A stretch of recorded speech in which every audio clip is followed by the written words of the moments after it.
नमस्कार दोस्तों, inspire 247 academy में आप सभी का स्वागत है।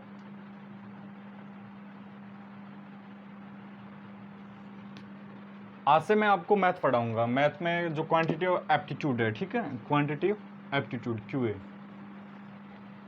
आप लगभग एग्जाम में देखो कि एसएससी के अप्रोक्स सारे एग्जाम में मैथ्स का क्वांटिटेटिव एप्टीट्यूड का पोर्शन रहता ही है। अप्रोक्स 25% प्री में रहता है और मेंस में वेरी करता रहता है कि इसका सिलेबस। इसके अलावा देखें तो रेलवे में भी इसका पोर्शन आता रहता है।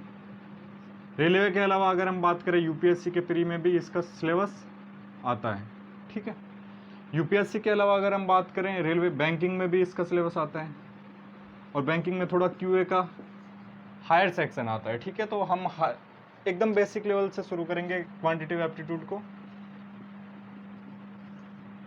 बिल्कुल जीरो लेवल से, ठीक है।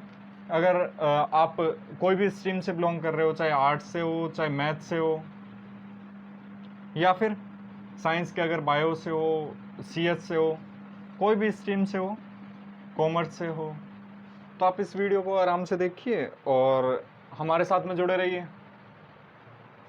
हम क्वांटिटेटिव एप्टीट्यूड आपका तैयार करवा देंगे भाई साहब, बिल्कुल।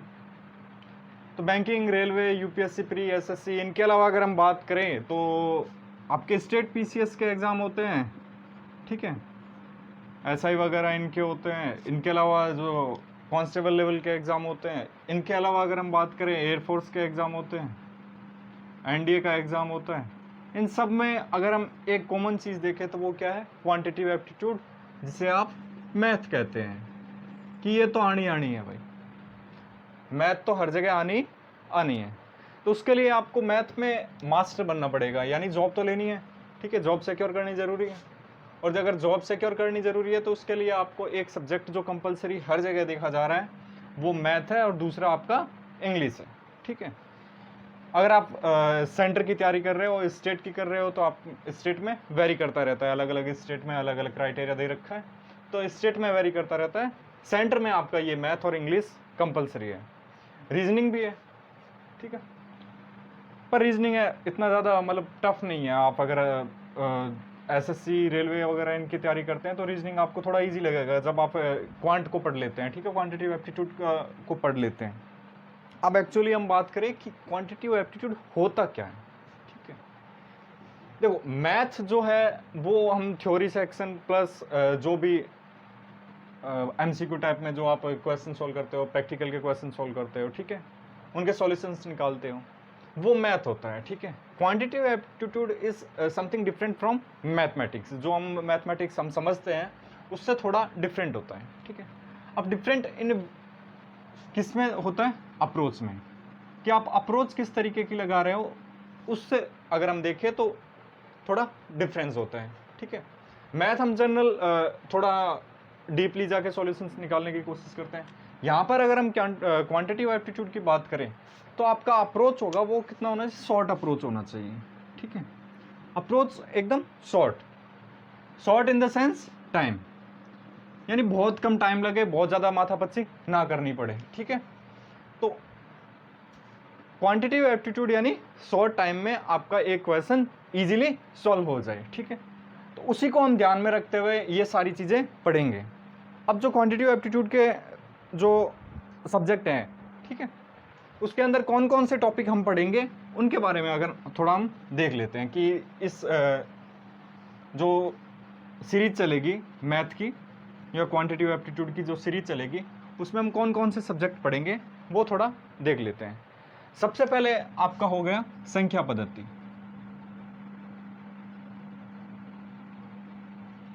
वीडियो का मीडियम बाइलिंगुअल रहेगा, यानी हिंदी और इंग्लिश दोनों बच्चे देख सकते हैं, ठीक है, यानी नंबर सिस्टम।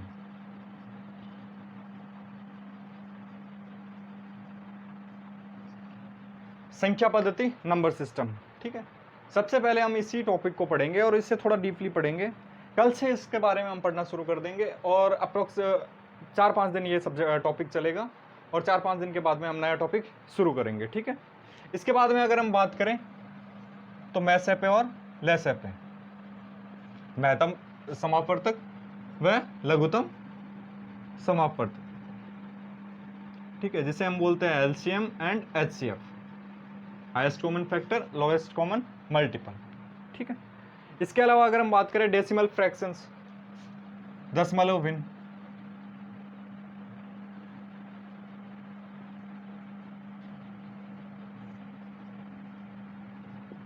एक्चुअली ये मैं जो नंबर सिस्टम है इसी के ही पार्ट है।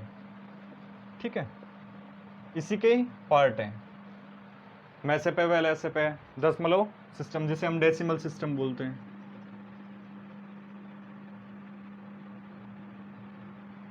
डेसिमल फ्रैक्शन भिन्न आ गए। ठीक है, इसके अलावा simplification which is obvious for competitive exam, सरलीकरण जिसे बोलते हैं, सिंप्लीफिकेशन। अगर आप कोई भी कॉम्पिटिटिव एग्जाम की तैयारी कर रहे हो, आपको अगर सिंप्लीफिकेशन नहीं आता है, ठीक है, यानी किसी चीज़ को सिंप्लीफाई करना नहीं आता है, सरलीकरण नहीं आता है, देखो आप जनरली कर ही लेते होंगे कि हाँ कितना होगा, ठीक है, गुणा किया आपने, निकाल के रख दिया, पर उसमें थोड़ा टाइम कंज्यूम होता है। यहाँ पर हम जो देखेंगे वो थोड़ा जो टाइम है उसको रिड्यूस किया जाएगा। ठीक है, उसको टाइम को कम किया जाएगा, जितना टाइम आप कंज्यूम करते हो उसको थोड़ा कम किया जाएगा, यानी बूस्टअप क्लासेस होंगी, आपका टाइम बहुत कम से कम लगे, ये ध्यान में रखा जाएगा। इसके अलावा वर्गमूल व घनमूल, वर्गमूल व घनमूल जिसे हम स्क्वायर रूट एंड घनमूल को क्या बोलते हैं, क्यूब रूट। तो square root and cube root के बारे में पढ़ेंगे, एवरेज। तो ये सारे जो टॉपिक है ये सारे नंबर सिस्टम के आसपास में ही बिलोंग करते हैं, यानी नंबर सिस्टम के आसपास के ही टॉपिक रहेंगे। ये जो संख्या पद्धति है उसी में मैसे पे लैसे पे को पढ़ेंगे, दशमलव भिन्न को पढ़ेंगे, सरलीकरण पढ़ेंगे और वर्गमूल व घनमूल पढ़ेंगे। यानी कंप्लीट एक वीक का ये सिलेबस रहेगा और इसी एक कंप्लीट वीक में इतना सिलेबस हम कर लेंगे। नेक्स्ट इसके बाद में हम पढ़ेंगे जो दूसरा टॉपिक है वो कौन सा है, औसत, जिसे बोलते हैं एवरेज। ठीक है, औसत से पहले आई गेस परसेंटेज पढ़ना चाहिए हमें। ठीक है, तो ये 3 नंबर पे रख देते हैं, 2 नंबर पे रख लेते हैं प्रतिशत, परसेंटेज।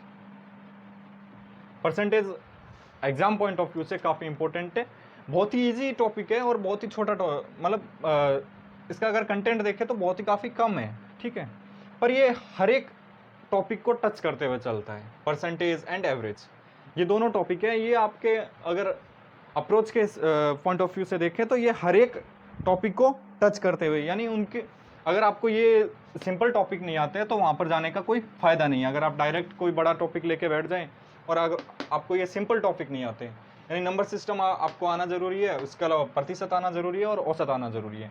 ये सिंपल टॉपिक है, अगर आपको ये नहीं आते तो वहाँ पर थोड़ी दिक्कत हो सकती है, वहाँ पर कॉम्प्लिकेशन हो सकती है, क्योंकि अगर आपको सिंप्लीफिकेशन नहीं आता है तो सिंप्लीफिकेशन में दिक्कत आएगी, एवरेज नहीं आ रहा है तो एवरेज में दिक्कत आएगी, परसेंटेज नहीं आ रहा है तो परसेंटेज में भी दिक्कत आएगी। इसके बाद में बात करें तो इसी में हम एक ऐड कर लेते हैं प्रॉब्लम्स ऑन नंबर सिस्टम, यानी संख्या पद्धति पर जितनी भी प्रॉब्लम्स आती है, ठीक है, इन पर आधारित प्रश्न आते हैं वो हम पढ़ेंगे, और नंबर्स पे भी। ठीक है, तो डिफरेंट टाइप्स के नंबर्स होती है उनके बारे में पढ़ेंगे, और उनसे रिलेटेड जो प्रॉब्लम्स आएंगी, जो क्वेश्चन पूछे फ्रिक्वेंटली एग्जाम में पूछे जा रहे हैं, उनके बारे में भी हम डिस्कस करेंगे। इसके बाद में अगर हम बात करें तो एज से रिलेटेड, यानी उम्र से रिलेटेड या आयु से रिलेटेड, ठीक है, तो इस टॉपिक को भी हम कंप्लीट कवर करेंगे। वैसे ये टॉपिक आप अगर देखें तो एज वाला टॉपिक आपके रीजनिंग में आता है, पर हम इसे मैथ के पोर्शन में ही लेके चलेंगे ताकि आपका रीजनिंग का थोड़ा जो भार है वो कम हो जाए। ठीक है, इसके अलावा अगर हम बात करें सर्ट्स एंड इंडिसेस, यानी घातांक एंड करणी,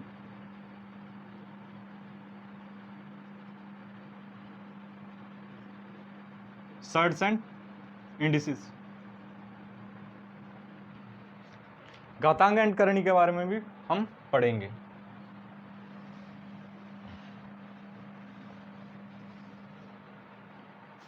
इनको छोड़ के हम प्रतिशत के बारे में डिस्कस कर चुके हैं, ठीक है।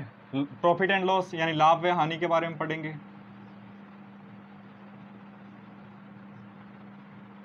प्रॉफिट एंड लॉस, ठीक है। प्रॉफिट एंड लॉस के बाद में रेशियो एंड प्रपोर्शन यानी अनुपात व समानुपात, ठीक है। तो अनुपात व समानुपात के बारे में भी पढ़ेंगे।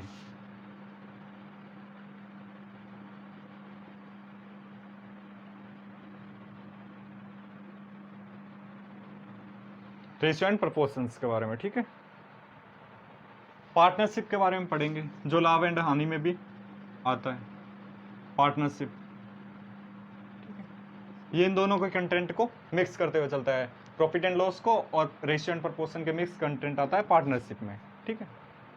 जिसे हम हिंदी में बोलते हैं साझा, यानी दो व्यक्तियों ने साझेदारी से कोई काम शुरू किया, ठीक है। उनको कितना प्रॉफिट हुआ, कितना लॉस हुआ, कितनी लाभ और हानि हुई, इसके बारे में भी हम पढ़ेंगे। नेक्स्ट अगर हम बात करें इसके अलावा तो कंपाउंड प्रपोर्शन, वैसे ये टॉपिक कम पूछा जाता है पर इस पर कभी कभार क्वेश्चन दे दिए जाते हैं, ठीक है। मैक्सिमम जो अभी टीचर है, जो मेन स्ट्रीम लाइन के टीचर हैं, वो इसको रेशियो एंड प्रपोर्शन में ही पढ़ाते हैं। हम इसको अलग से पढ़ाएंगे, कंपाउंड प्रपोर्शन यानी मिश्रण अनुपात, मिश्रण समानुपात, ठीक है। तो इसको हम अलग से पढ़ाएंगे, कंपाउंड प्रपोर्शन को। इसके अलावा अगर हम बात करें टाइम एंड वर्क, जिसे हिंदी में आप बोलें समय व कार्य, ये काफ़ी अच्छा टॉपिक है, इसको भी हम अच्छे से पढ़ाएंगे। इसके अलावा पाइप एंड सिस्टम, पाइप व टंकी,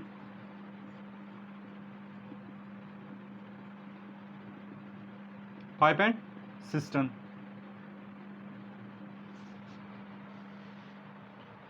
टाइम एंड डिस्टेंस भी है, time and work, time and distance. इसमें आपका स्पीड हो जाएगा और स्पीड से रिलेटेड जितने भी क्वेश्चन होंगे वो भी हम पढ़ेंगे, ठीक है। इसी में हम पढ़ेंगे प्रॉब्लम्स ऑन ट्रेन,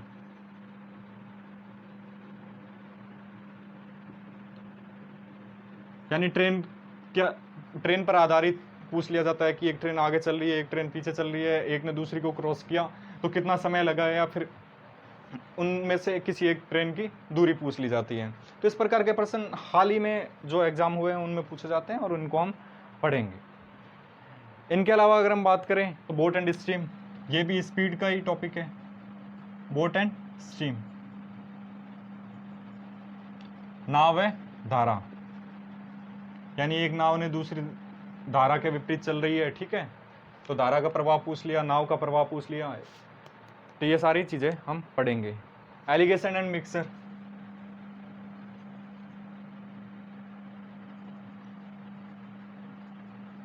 ये टॉपिक हम एवरेज के बाद में करवाएंगे, alligation and mixture. Simple interest and compound interest, SI and CI, ठीक है। साधारण ब्याज व चक्रवर्ती ब्याज। इसके बाद में अगर हम बात करें क्षेत्रफल की, जिसे आप मेंसुरेशन बोल दीजिए, एरिया के सारे टॉपिक करेंगे, ठीक है। क्षेत्रफल हो गया, आयतन हो गया, आयतन के बाद में हम इन सब के अलावा जो हमारे पास में बच जाता है रीजनिंग के टॉपिक, ठीक है। बीच बीच को उनको एक अलग से प्लेलिस्ट क्रिएट कर दी जाएगी और उनको रीजनिंग के टॉपिक करके अलग से ऐड किया जाएगा। रीजनिंग के टॉपिक आपके कौन कौन से हो जाएंगे, कैलेंडर हो गया, ठीक है, कैलेंडर को हम अलग से पढ़ेंगे। कैलेंडर के अलावा क्लॉक्स हो गई, यानी घड़ी हो गई, घड़ी के क्वेश्चन पूछे जाते हैं, उनको हम अलग से पढ़ेंगे। स्टॉक एंड शेयर, ठीक है, कि उसने इतनी शेयर कर ली। SICI में हम डिस्काउंट भी पढ़ेंगे, ठीक है।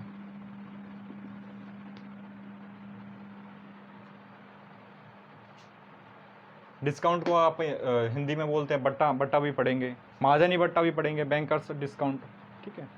अलजेब्रा भी पढ़ेंगे मैथ में, बीजगणित जिसे आप बोलते हैं, अलजेब्रा। काफ़ी इंटरेस्टिंग टॉपिक है अलजेब्रा, और काफ़ी थोड़ा टाइम लेने वाला टॉपिक है, पर इससे रिलेटेड एग्जाम में क्वेश्चन पूछे ही जाते हैं, ठीक है। तो इसको हम अच्छे से पढ़ेंगे। अलजेब्रा के अलावा टीएन पढ़ेंगे, यानी ट्रिग्नोमेट्रिक फंक्शंस पढ़ेंगे, ठीक है। Lines and angles, triangle, quadrilateral, circle, इसके अलावा पॉलीगन, टेबुलेशन, ठीक है। तो ये सारी चीज़ें हम पढ़ेंगे। अप्रॉक्स 40 टॉपिक हैं, मैथ एंड रीजनिंग को मिला के 40 टॉपिक है, और कम से कम इनको हम थोड़ा आराम से पढ़ेंगे। हो सकता है कि महीना, 2 महीना, 3 महीना भर लगे, पर इसके बाद में जब आप इनको रेगुलर पढ़ के और थोड़ा किसी एग्ज़ाम के लिए तैयारी करो, ठीक है, तो आपको थोड़ा कॉन्फिडेंस लेवल है वो बिल्टअप होगा, ठीक है। इन सब चीज़ के अलावा हम एक नई शुरुआत भी करने जा रहे हैं, जो ऑनगोइंग डेज में आपको इसका वीडियोस भी मिलते रहेंगे। वो क्या है कि जो रीट का एग्ज़ाम अभी आने वाला है, ठीक है। तो रीट के एग्ज़ाम के लिए जो उसमें मैथ का सिलेबस होता है, रीट का एग्ज़ाम होता है 150 मार्क्स का, ठीक है। 150 लेवल 1 की बात कर रहा हूँ मैं, ठीक है। लेवल 1 यानी प्री या पहला पेपर होता है वो 150 नंबर का होता है। 150 नंबर में अगर हम बात करें तो 30 नंबर का मैथ्स का सिलेबस आता है, ठीक है। लेवल 1 में 30 नंबर का मैथ का सिलेबस आता है, और ये मैथ का, और उसके अलावा लेवल 2 को लेके हमने कोई अनाउंसमेंट अभी की नहीं है।